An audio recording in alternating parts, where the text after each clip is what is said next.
ვაზის ჭრაქი აზიანებს მცენარის მიწის ზედა ორგანოებს.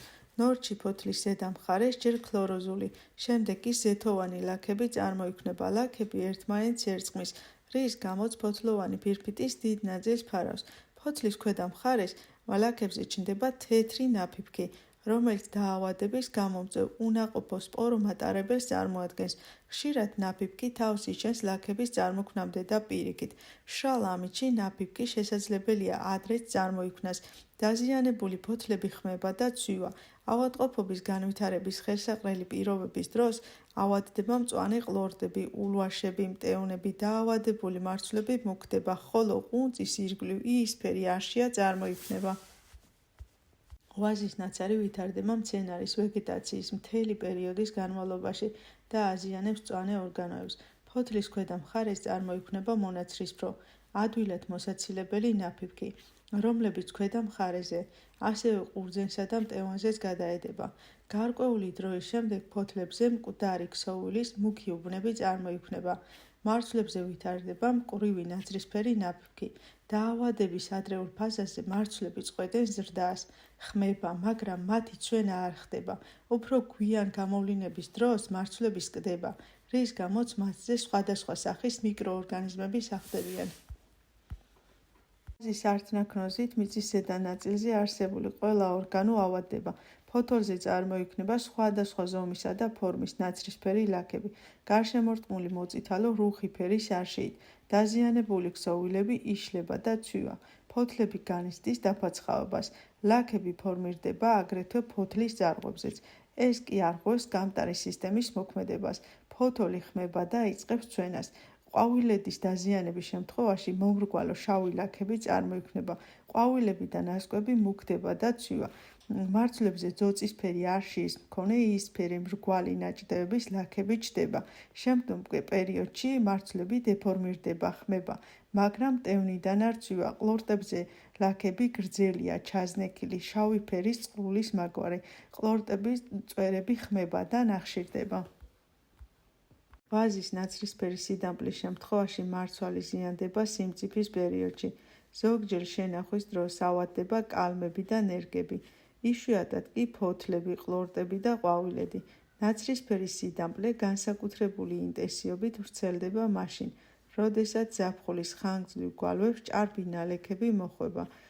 ისინი წვენის აქტიურ მოძრაობას იწვევენ. ამის გამო ადგილი აქვს მარცვლების დასკდომასა და მათზე დაავადების გამომწვევი მიკროორგანიზმები ადვილად სახლდებიან. მარცვლები მუქდება, რბილდება და ნაცრისფერი ბუსუსებიანი ნაფიფქით იფარება, რომლებიც მიცელიუმისა და კონიდიალური სპორომატარებელს წარმოადგენს. პათოლოგიური პროცესები ძალიან სწრაფად მიმდინარეობს, მტევანი რამდენიმე დღეში სრულად ლპება. ვაზის ფოთლის დახვევა ვირუსული დაავადება. მისი ძირითადი სიმპტომია ქვედაიარუსული ფოთლის კიდეების დახვევა. ფოთლები მკრთალდება, ზედაპირი უხეშდება, ეხვევა დაბლა მთავარი ღერძის გასწვრივ. დაავადება ვლინდება ზაფხულის დასაწყისში, ხოლო აგვისტოსა და სექტემბერში შავი ყურძნის ფოთლები წითლდება.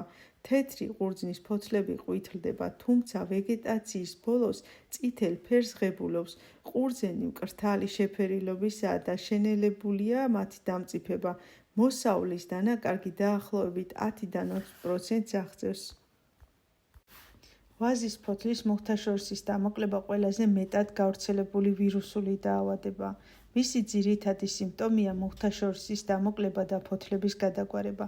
ფოთლები მარაოსებურად გაშლილი, დეფორმირებული, ზემოთ მიმართული, გოფრირებული. აშკარად შეინიშნება ჩვეულებრივი და გაყვითლებული ქლოროზები, მოზაიკურად და მსხვილლაქიანი კანტები.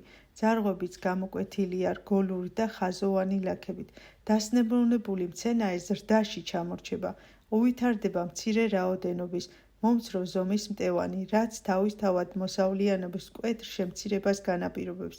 დაავადებული მცენარის მტევნები შედარებით გვიან მწიფდება. ზოგიერთი ჯიშისათვის დანაკარგი 80%-ში ადგენს. დაავადების ძირითადი გადამტანი ნიადაგში მცხოვრები ნემატოდებია.